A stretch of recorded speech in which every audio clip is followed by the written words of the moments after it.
Hello. Hello. Well, here we are. Episode 250 something or other. Wow, look at us. I know. Still going strong. It's amazing how much spam you attract when you keep going with the podcast. It doesn't matter how small or how inconsequential you are. You hit certain numbers and then the spam rolls in. Wow. They really do want us to expand our audience. They want to optimize us, don't they? They do. They want us to be able to reach further. They want us to be able to monetize our conversations. Lord alive. I was surprisingly tempted the other day to respond to the one and just say, could you just fuck off? Do you really think that the bot requires you to respond to them? I'm pretty sure that the bot does not.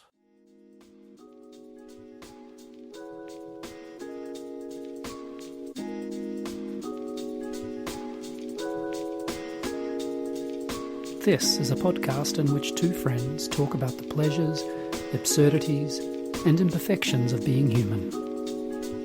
I'm Simon Ellis. And I'm Lee Miller. Welcome to Midlifing.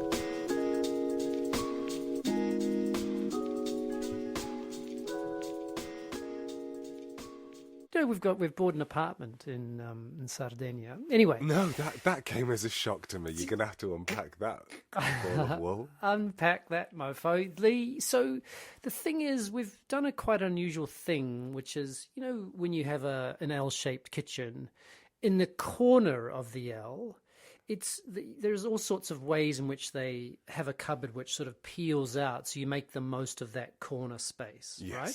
Yes. We had this good idea, which was to keep the space empty, but to open out the other side of it, because it's actually effectively part of a sort of L shape pointing into the room. And we put the washing machine in there, so to make full use of that space. Yeah. And this has confused the hell out of, I think all of Italy is not an exaggeration. That we would do. That you put it in the kitchen as opposed to in the bathroom. Well, it's not really. That's the thing. It's not really in the kitchen. It's kind of in the hallway, really. Ah. But yes, I think that it's not in the bathroom or that area. The washroom is. I think that's the problem for Italy. Yeah. But anyway, it turns out that it's not quite as deep as we would have wanted. So we're having to get a shallower and shallower lavatrice. Mm. It's amazing how shallow they make them. It's wafer thin. I mean, if you go with one of the with a 5 kilogram rather than a 12 kilogram, you can get them quite little. Yes. I know all about this. I'm sure you do. We're actually going 9. We're going 9 kilograms. Oh, 9. Yeah. Okay, great. Yeah. We've got a 5 kilogram in Lisbon because we figured we were never going to be washing that many clothes. And do you have to do a sheet at a time, or can it do 2 sheets in a 5 kilogram? I mean, we are right on podcasting central here. I can't believe we don't have more listeners. It will do the whole lot of bedding in one go. Ah. But then I don't have that much bedding. I live in a hot country. Oh, yeah. It's not like I'm washing my bedding here, which is like blanket after blanket after blanket, just to try and keep the damp, miserable, depressing. I've got COVID. Oh, you have too. I'm sorry. I heard that there's a thing called COVID. Yeah, I'm so like, God, this is so 2020 of me. How can I be so out of like fashion? But for someone who is so fashion conscious, it's amazing that it's like you've arrived in New Zealand and it's the same year, but you're 5 years late. It's what it feels like. I woke up a couple of days ago and I said to Bob, I feel really, really sort of heavy. I'm finding it just difficult getting out of bed. I think it's because I went for a run yesterday, and she went, you've been running for like nearly 10 weeks. You don't usually struggle to get out of bed. Are you sure that you're not ill? It's like, no, I couldn't possibly be ill. And then I started to sneeze, and then I had a sore throat, and she went, I think you might have COVID. I went, don't be ridiculous. Don't be ridiculous. And do you have tests? Do you have tests at home still? No, she went out and bought me some tests because I didn't have any tests. And not only did I have to take one, I had to take a second one because I didn't believe the first. You double redlined. You double redlined 2 tests. Double redlined, yeah. You know, I've never double redlined a COVID test. So have you never had COVID? Well, I think it's far more likely, in terms of statistics, that thing we talk about often and don't understand. It's far more likely that I've had COVID, either a symptomless COVID, or I've had it and just I didn't test, or the test failed or something like that. But much more likely that I've had a symptomless version of it. This is either my third or my fourth bout, depending on how you count it. I think this is where you get into Robert F. Kennedy Jr. Territory, isn't it? Depending on how you count it. Well, I guess so. But no, it was more that I missed a friend's wedding and christening of their child because I didn't have COVID, but I had all the symptoms, and it was the most ill I've been with what felt like COVID symptoms. So it was just it was a virus. You had a virus of Yeah, some kind, but it just wasn't called. It was the height of COVID. And you lowered yourself to get a different virus. Exactly, and I tested every day, and I was so disappointed. You're so original, though. Everyone's doing this, and you're going, I'm not going to do that. I'm not going to have COVID. I'm going to have a different virus. Anyway, it was very sad. So that was my first bout of maybe COVID, and this is my third or fourth official. But this is definitely... Well, in the sense that I gobbed on... No, I didn't gob. It was not spit, was it? It's snot. I snotted onto however you do it, nasal swab. Yeah. Tampone. They call them tampons, a tampone in nice. Italian. Yeah. Nice. Listen, go on. Yeah. And are you feeling a bit better now, or are you just a bit... To be honest, I haven't really felt that ill. I felt tired and a bit unconnected. And also a bit brain foggy. I went into the kitchen and I stood in the middle of the kitchen and I said out loud, what exactly am I doing here? And Jeffrey the dog looked at me and went, well, it's 5 o'clock and I'm with you. Dinner, what do you think you're doing? Yeah. And I was looking at him going, I've got no idea, kiddo. What do you think it is? And he was like, you are so idiotic. You know what? Go to the cupboard. Exactly. Get my food. Yeah. You know what you should do in those circumstances is sign things for work and do emails, because what could possibly go wrong? What could possibly... I mean, I have signed some things this week that I'm thinking, ooh, I don't remember what that was. Anyway, I'm not really interested in COVID. I am more interested in that we are scant, 9 days from Lil depositing herself officially, formally, and forever in your flat. I'm sorry, I find this terribly exciting, Simon, even if other people listening are like, I don't care. This is such a middle-aged conversation. Check the title of the podcast. Yeah, midlifing. It's happening now. Yeah, it's not like... It's not like the future. Young, youthful kids doing cocaine. Apparently there's a big cocaine problem in the UK right now. Really? For what? Yeah. 10-year-olds, 12-year-olds, 15-year-olds? I don't know what age. It's like something. There was something about the lowering price of coca leaves somewhere or something or other. Anyway, it means it's dead cheap to get cocaine right now. If anybody's interested, I'm not going to give you a number. Info at midlifing.net. Please don't. I don't have the information. I was reading about this online this morning. I've been trying to shake my cocaine habit too, so it's really this is not good news. Not good news at all. I would be the worst person to have a cocaine habit because I netty so frequently. I don't think I would benefit from it at all. He just flushed that cocaine right through his system. Exactly. I took some flu tabs the other day because of this. So wait, you took some blue tack? No, flu tabs, not blue tack. And I put them in my mouth. And as I was planning on swallowing them, I also started to netty at the same time. And something about the pressure just made me spit them into the sink and they went down the plug hole. And I was like, I can't even get flu tabs down. So imagine cocaine would be a complete bust. Anyway, we're not interested in cocaine. But just to be clear, I have done some drugs before in the past, but never have I tried cocaine. Never past my nostrils. Can I just say there's something about I have done drugs before in the past, which just is a really strange collection of words. Before in the past. Yes. What? No, before in the future. English is my first language and I didn't really follow that sentence. I have done drugs before in the past. You're brain foggy though. It made perfect sense to everyone else listening. Okay, look, Yep. Lil Landing. Okay, Unpacking. so Tell me. Yeah. I don't think there's that much to say, except that Lil is now in Sassari, which is this small little city, the northwest of Sardinia, where regular listeners will know she and I have bought an apartment, which is, as I've said before, the most expensive thing. Up until then, it was my computer was the most expensive thing I've ever owned. So, although as I have said, technically Lil owns it, the apartment, not my computer. And she arrived there last Sunday and has overseen a lot of stuff this week and will next week. And then next Sunday, so also this Sunday by the time this drops, so Sunday, whatever it is, the 12th, I think she's going to be moving in. I think it's going to actually happen. And there will be like 2 knives, 2 forks, 2 plates, a bed, maybe a table, and that will be about it. It'll be very empty. Wow. But we have a kitchen. There's a kitchen has been... Yes, I saw the kitchen. It's beautiful.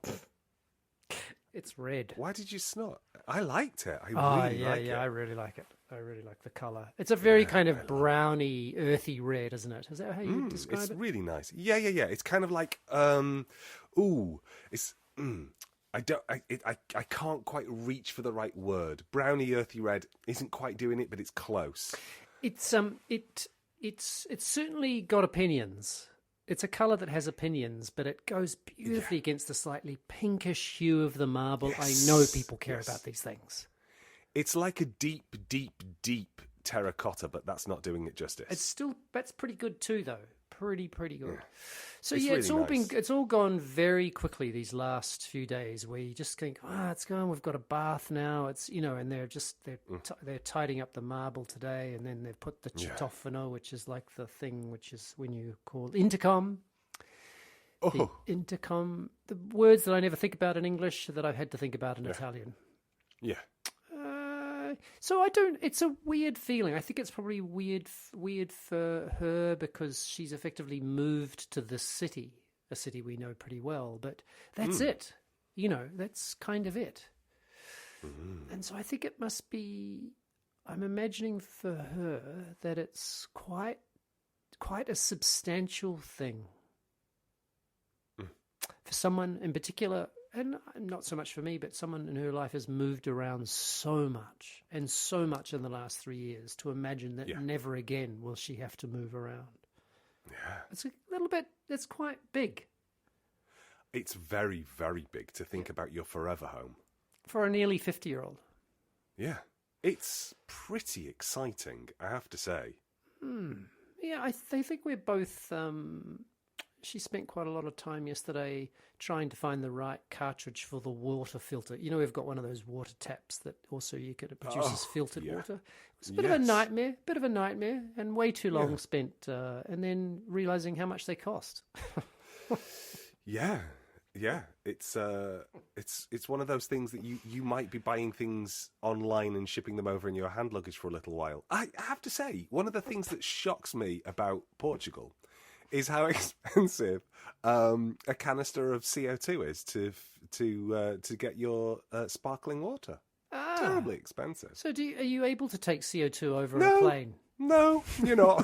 Funnily enough, they don't like to. You don't like. I think cocaine and gas. CO2 seem to be on the list of things you can't take. I have a feeling they'd probably prefer me to take cocaine than they would prefer me to take CO2 in a pressurised canister. I'm guessing you're in right. my hand luggage. But if anyone in European Customs is listening, could you have a look at those two and make some exceptions for Lee Miller so that he can make fizzy cocaine? You can keep your cocaine, but can I have my CO2? Is that all right? Oh, you'll be fizzing. So yeah, you're right. With I have a. I'm looking at it now, which is why my voice is a bit quiet. It's a duffel bag. Mm-hmm. Wait, hang on. Oh, we're going to find out the brand. Oh yeah, I mean it doesn't really matter, but it's Eagle Creek. It does to me. It's what? Eagle Creek. Eagle Creek. Yep, and it's a big duffel bag, and it also Yes. has wheels on one end. So, Wow. and the thing about it is that I can roll it up, and it will fit into half of my little carry-on suitcase. So you know where I'm going with this. So I can well imagine. every time I go over, that duffel bag is going to be very full and then come back entirely empty. I'm slowly going to transit. Years of transiting. Transitioning. Transferring. All those trans words. Not all of them. Yeah. No. Oh, I can't tell you how excited I am for you. I think the thing that I'm trying to make this something a little bit interesting to talk about for our listeners. Other people? Yeah. I mean, in fairness, Have we at bothered this before? Point, I was going to say, at this point in our podcasting career, we've not tried at all. People are either going to get on board or not. Yeah, I think I still haven't given up on the idea of lawyer money for us. I still every now and again I think we'll have an episode which just breaks through, like just hits the zeitgeist over the head and says, "Take that, zeitgeist." So I think there's something about it's a weird feeling, Lee Miller, and it's a weird feeling of being between worlds, that I'm entering another world and effectively leaving another. When I say world, I mean, it's not really country, it's not that, it's more about how I understand myself. Like I would guess I'd probably use the word identity, which I'm always a little bit unsure about using that word now because it's just got so wrapped up in so much shit. But I think it does feel like I'm slowly stepping away from the person I thought I was, or the person I was striving to be in terms of my kind of professional life. And that is quite something. It's quite something to be in that transition. And how is it feeling? It feels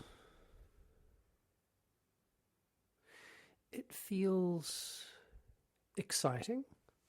Mm-hmm. It feels uncertain, of course, because I don't quite know how it's going to be. I feel ready. But I think I would say I think that blend of exciting and uncertain is quite a heady, not a kind of like cocaine heady blend, but it is definitely a kind of heady blend of two slightly contrasting emotions.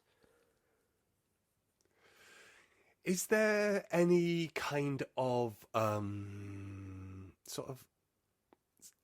is it tinged with a little bit of I'm trying to think of the right word. It's not sadness, it's but is it tinged with a little bit of loss? There we go, loss is the word. Do you feel like you're letting go of a version of yourself that you either didn't quite meet or only met briefly?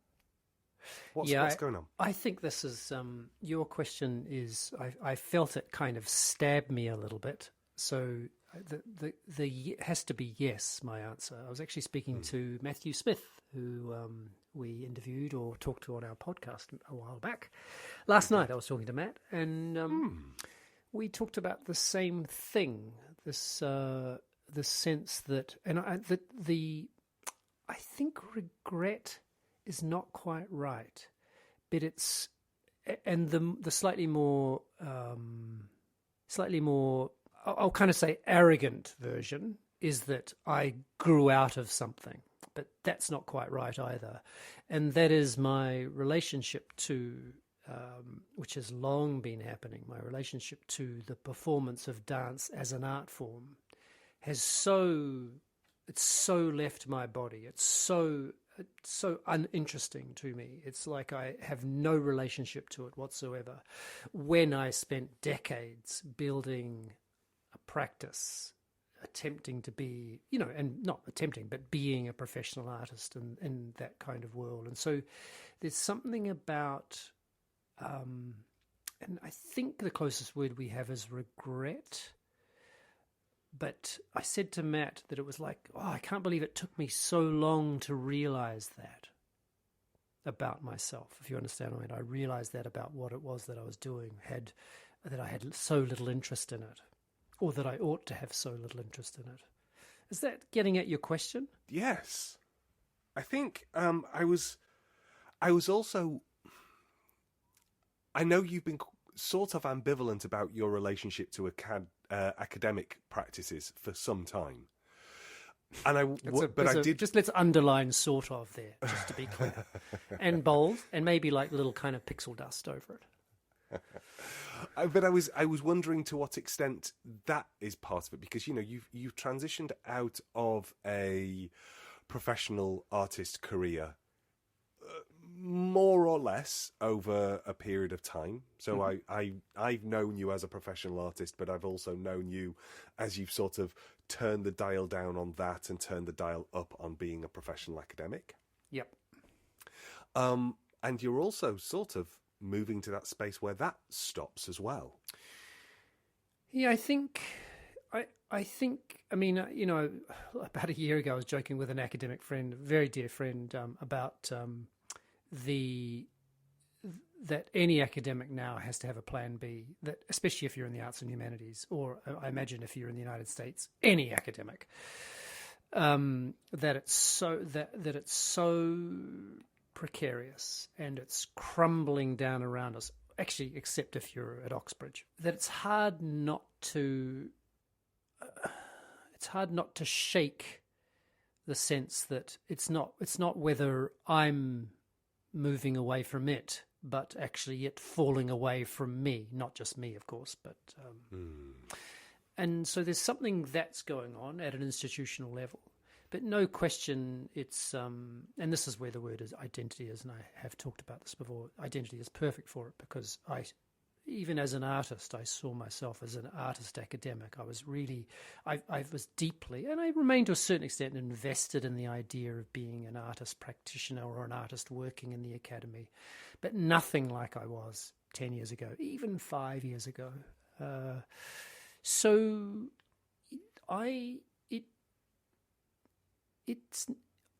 It's the difference between tearing yourself away and then going, I'm just going to take off that coat and walk away. It's much more like the latter.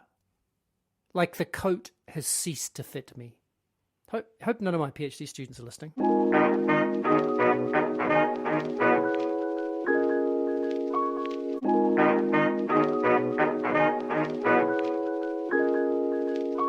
I hear in the way you talk about both your artistic and academic practices and the braiding of the two together, I hear a certainty in your relationship to them at some point, and that certainty being shifted or kind of your hand releasing hold of them to a certain degree. Yeah, and I think I realize that I'm a bit envious of you. Oh. Because I've never really been sure. I've never been sure of what I am. I remember having a conversation with my then dean. Gosh, this would be a good few years ago, while I was waiting for my for the associate professor application to go in, and he said, "Oh, the thing is, Lee, I've always thought of you as a career academic," and I was absolutely taken out at the knees. But there's something about that phrasing, though, isn't there? What? Yeah. Well, what does it mean?